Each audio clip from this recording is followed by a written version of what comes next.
사랑을 베푸는 그 사람을 잊을 수가 없습니다. 바울 사도도 역시 빌립보 교회 성도들이 자기에게 사랑을 베푼 것을 잊지 않고 있습니다. 빌립보서 4장 14절 말씀을 보면 그러나 너희가 내 괴로움에 함께 참여하였으니 잘하였도다 이렇게 표현을 합니다. 바울 사도가 고통스럽고 괴로울 때에 함께 나누었다는 겁니다. 그리고 이어서 빌립보서 4장 15절 말씀을 보면 빌립보 사람들아 너희도 알거니와 복음의 시초에 내가 마게도냐를 떠날 때에 주고받는 내 일에 참여한 교회가 너희 외에 아무도 없었느니라 이렇게 표현을 하죠. 복음을 전하면서 살아가던 바울 사도에게 특별히 마게도니아를 떠날 때 물질로 도움을 주었던 그 성도들, 그 복음을 위해서 가는 바울에게 사랑을 베푼 교회가 빌립보 교회였다는 겁니다.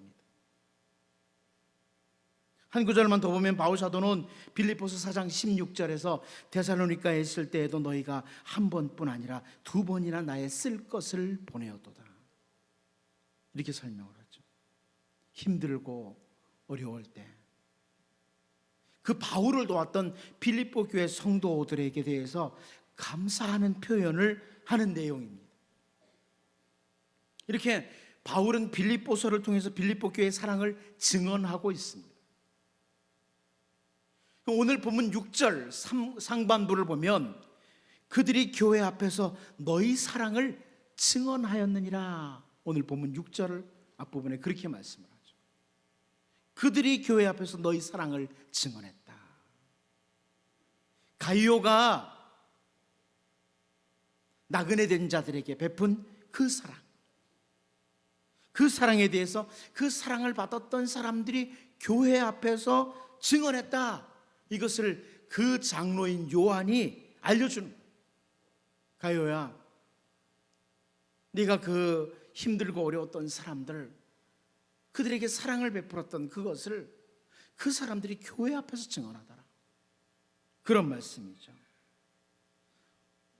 우리가 이 가이오에 대한 형제들의 증언에 대해서 우리가 지난주에 일부분, 앞부분을 보았습니다. 그런데 그 증언은 어떤 내용이었죠? 가이오에게, 지난주에 우리가 앞부분에서 가이오에게 그 진리가 있었다.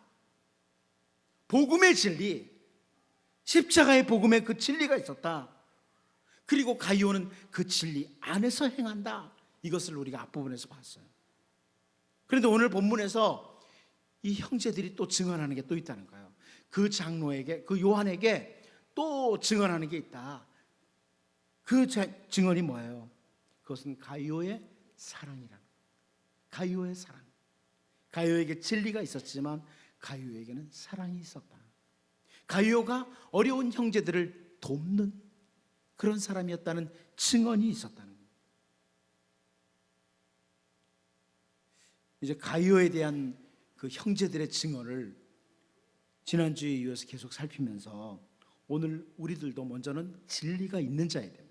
사랑만이 아니고 진리가 있는 자들로서 동시에 사랑을 베풀 줄 아는 자. 진리와 사랑이 동시에 있는. 여러분, 이게 같이 공존하는 게 쉽지 않을 수 있어요. 진리를 붙잡다 보면 사랑이 식어질 수 있고 사랑만 붙잡다 보면 진리를 놓칠 수가 있어요. 그런데 가이오에게는 진리와 사랑이 동시에 있었다. 이런 그 가이오의 모습을 보면서 이 형제들이 증언하는 내용을 보면서 하나님께서 오늘 우리들에게 기대하시는 그런 성도의 모습으로 또 한 걸음 나아가는 그런 은혜가 있기를 원합니다. 첫 번째는 그 가이오에 대해서 칭찬을 하고 있습니다. 장로 요한이 지금 가이오에 대해서 칭찬하는 내용이 나옵니다. 우리 본문 5절 말씀 같이 한번 읽어보도록 하겠습니다. 5절을 같이 한번 읽어봅니다. 시작. 사랑하는 자여, 네가 무엇이든지 형제 곧 나그네 된 자들에게 행하는 것은 신실한 일이니. 아멘. 여기 장로였던 요한은, 사도 요한은 가이오의 사랑을 먼저 칭찬하는데요. 사랑하는 자여, 네가 형제들 그리고 나그네 된 자들에게 모든 일들을 아주 성실하게 행했다는 이런 칭찬을 하는 거예요. 네가 그 나그네 되고 힘든 사람들, 형제들에게 아주 모든 일들을 아주 성실하게 잘 수행했다. 요한은 지금 어려움을 당한 형제들 그리고 나그네들을 위해서 사랑을 베푼 것에 대해서 가요야, 네가 특별한 자비심을 가졌으니 내가 칭찬한다, 이런 게 아니에요. 너에게 자비심이 있는 것을 내가 칭찬한다, 그게 아니고 네가 그 사랑을 신실하게 성실하게 그 일을 수행해 주었다, 이런 표현을 합니다. 왜 이런 표현을 사도 요한이 하고 있을까요?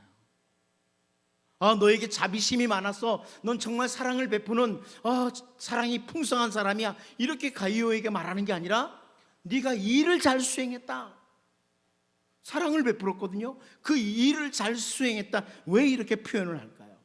헬라어에 보면 그런 표현이에요.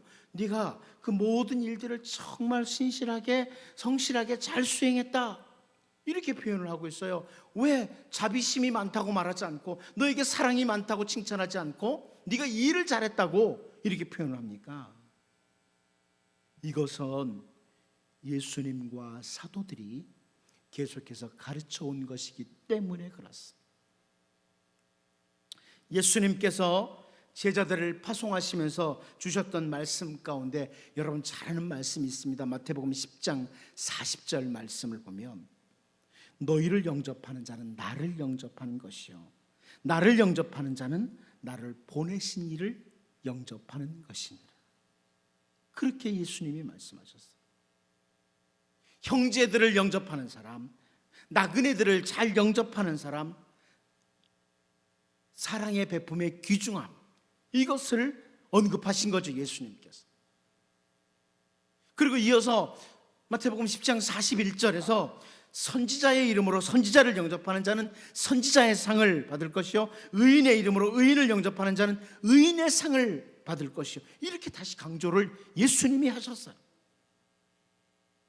이 사랑을 베푸는 것은 하나님의 백성들이 반드시 수행해야 될 업무, 일, 이렇게 표현한 거죠. 사도들도 마찬가지예요. 먼저 바울 사도는요, 이 감독이 되는 자들에게, 감독이 되는 사람들에겐 이런 게 필요합니다, 이런 게 필요합니다, 이런 게 이제 디모데전서 3장에 나오잖아요. 그런데 그 가운데 디모데전서 3장 2절 말씀을 보면 그러므로 감독은 책망할 것이 없으며 한 아내의 남편이 되며 절제하며 신중하며 단정하며, 그리고 뭐라고 말합니까? 나그네를 대접하며 가르치기를 잘합니다. 자, 이렇게 그 좋은 일꾼은 나그네, 이 초대교회 나그네가 도대체 누군가, 이거는 이제 뒤에 볼 텐데, 나그네를 잘 대접하라, 형제들을 잘 대접해야 된다, 그 부분을 말씀하고 있어요.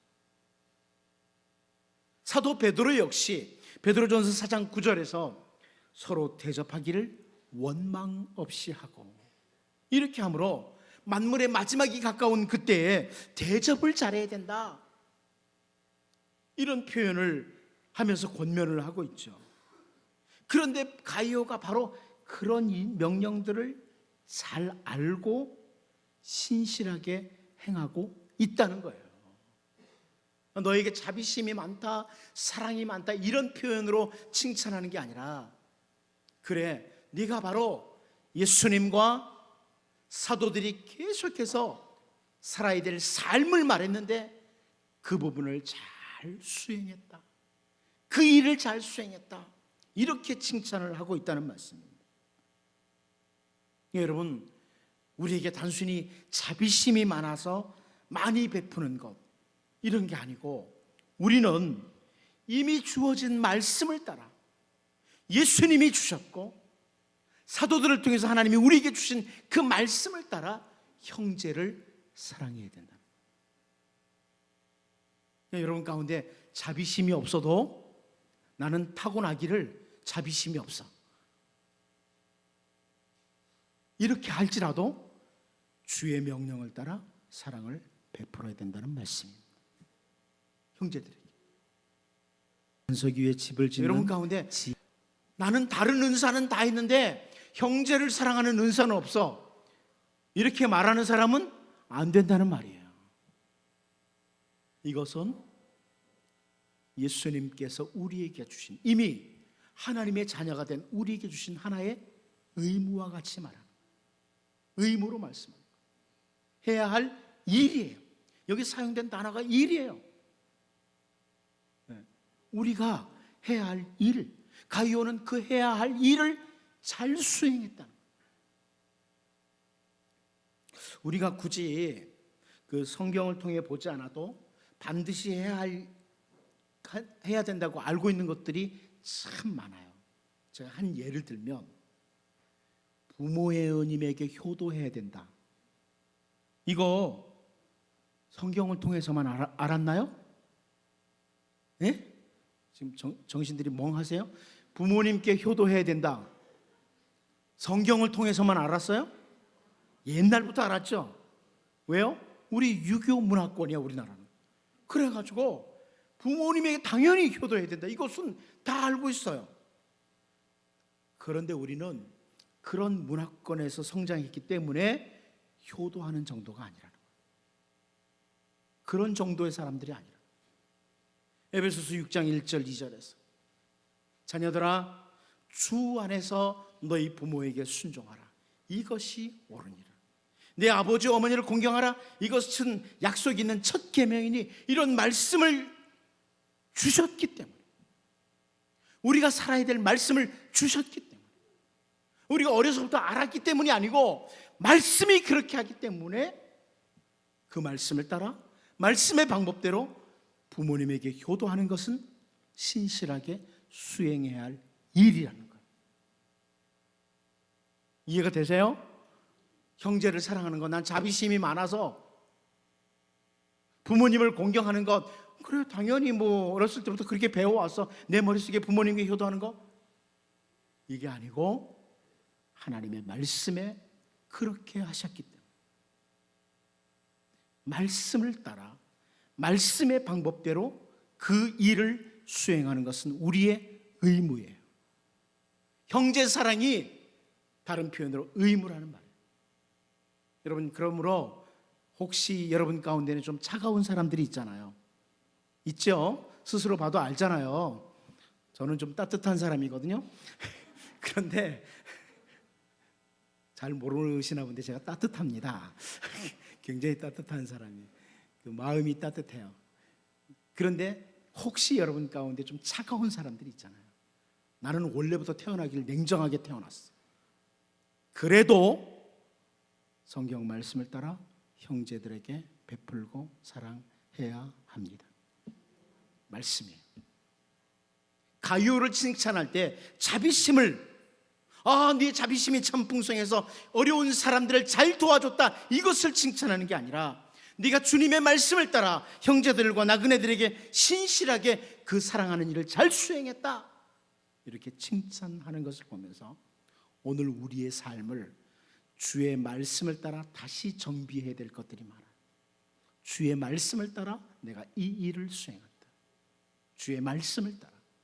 여러분이 부모님을 대할 때도, 자녀들을 대할 때도, 혹은 형제들을 대할 때도 주님의 말씀이 뭐라고 말씀하시나, 이것을 따라 하나의 의무와 같이 그 일을 잘 수행했다고 칭찬하는, 이것처럼 의무와 같이 잘 수행하는 여러분들도 그 칭찬을 듣는 주의 백성들로 설 수 있기를 바랍니다. 두 번째입니다. 두 번째가 마지막이기도 합니다. 두 번째는 권면입니다. 사도 요한은 칭찬을 한 후에 가이오에게 권면을 합니다. 오늘 본문 6절 말씀을 같이 한번 보겠습니다. 6절을 같이 봅니다. 시작. 그들이 교회 앞에서 너희의 사랑을 증언하였느니라. 네가 하나님께 합당하게 그들을 전송하면 좋으리로다. 이 장로인, 그 장로이던 요한이 이제 가이오에게 권면을 하고 있어요. 뭐요? 네가 하나님께 합당하게 그들을 전송하면 좋겠다. 잘 도와줬는데 보낼 때 하나님께 합당하게, 적당하게 전송하면 선한 것이다, 이런 표현입니다. 그 형제들, 나그네들을 받아들이고 대접하는 마땅한 이유가 있다는 거예요. 왜 이렇게 해야 되느냐? 이 사람들이 어떤 사람들이기 때문에 잘 보내줘야 되느냐? 이제 잘 보낸다는 게 뭔지 여러분들이 이 요한이 뭘 말하는지를 보셔야 돼요. 왜 이 사람들을 잘 대접을 했고 잘 보냈다 이런 표현을 하느냐? 여기 이제 지금 세 가지로 설명을 합니다. 먼저는 이 사람들은 주님의 이름을 위해서 나간 사람들이기 때문에 그렇다. 이렇게 표현합니다. 주님의 이름을 위해서 나갔다. 7절 말씀을 같이 한번 읽어보죠. 7절을 이 나그네 형제들이 어떤 사람들인지 7절을 봅니다. 시작. 이는 그들이 주의 이름을 위하여 나가서 이방인에게 아무것도 받지 아니함이라. 무슨 말씀이에요? 이 초대교회 공동체 1세기 공동체에는 주님의 이름을 위해서 나가서 말씀 전하는 사람들이 있었어요. 그들을 가리켜서 형제들이다, 나그네라 이렇게 표현합니다. 주님의 이름을 위해서 나갔다. 지금이야 교통수단이 발달하고 그러니까 이것저것 왔다 갔다 하면서 다 할 수 있지만 이들은 이 당시에는 사실 자기 고향을 떠나는 게 쉬운 일이 아니에요.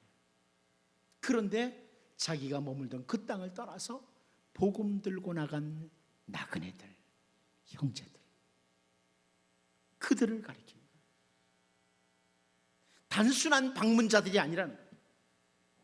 주님의 이름을 위해서 나간 사람들, 그런 사람들이니까 그들에게 사랑으로 선을 베푸는 것을 수행하는 것은 의무라는 거예요.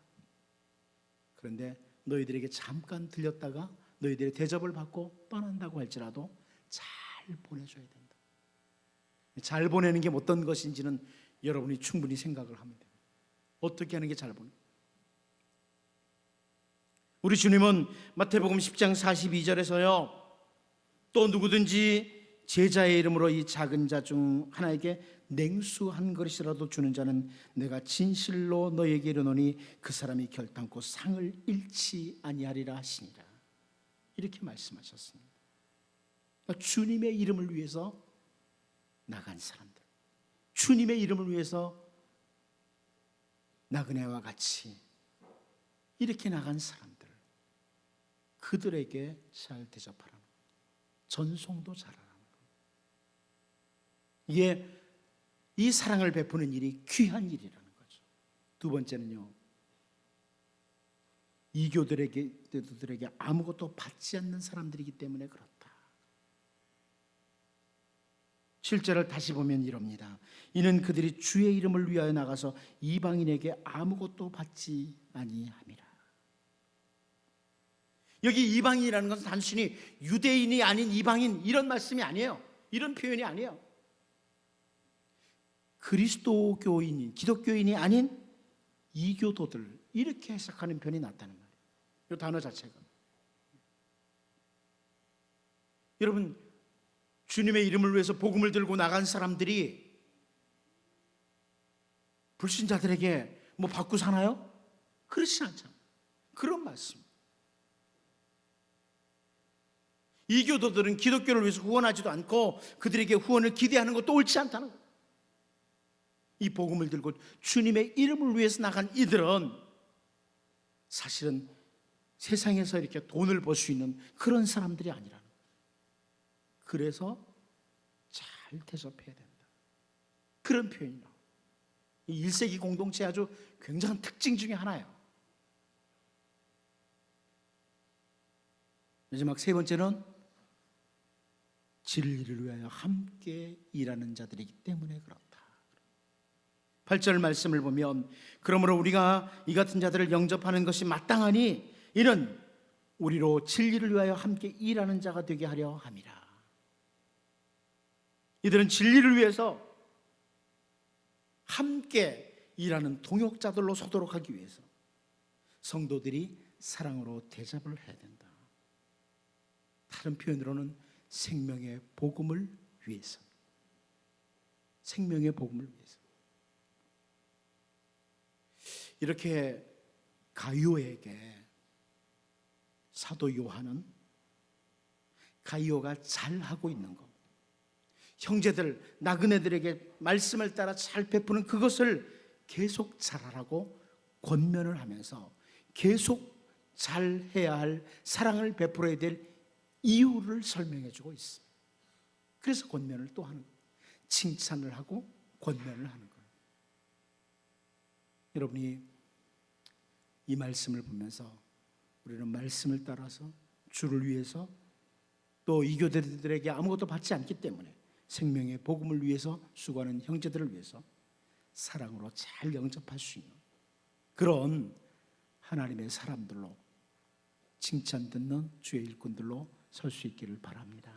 이 시간 같이 한번 기도합니다. 오늘 말씀을 통해서 요한은 가이오라는 사람 자체에게 자비심이 풍성했다고 칭찬하는 게 아니라 주님의 말씀을 따라 형제들, 나그네들에게 신실하게 수행했다고 칭찬합니다. 여러분 가운데 혹시 나는 자비심이 부족해도, 나는 타고나기를 냉정한 사람이라고 해도 주의 말씀을 따라 사랑을 베푸는 자로 서게 해달라고, 오직 주의 말씀을 따라 내가 해야 될 일들을 신실하게 수행하는 자들이 되게 해달라고, 여러분 그렇게 기도하시고요. 여기 잘하고 있는 사람에게 계속 권면을 했던 것처럼 오늘 여러분들 가운데 잘하고 있어도 이 권면을 통해 다시 한번 새롭게 다짐하고 나아가는, 말씀을 따라 잘 신실하게 수행하는 이런 자들로 서도록 한번 자신을 위해서 한번 같이 기도하겠습니다.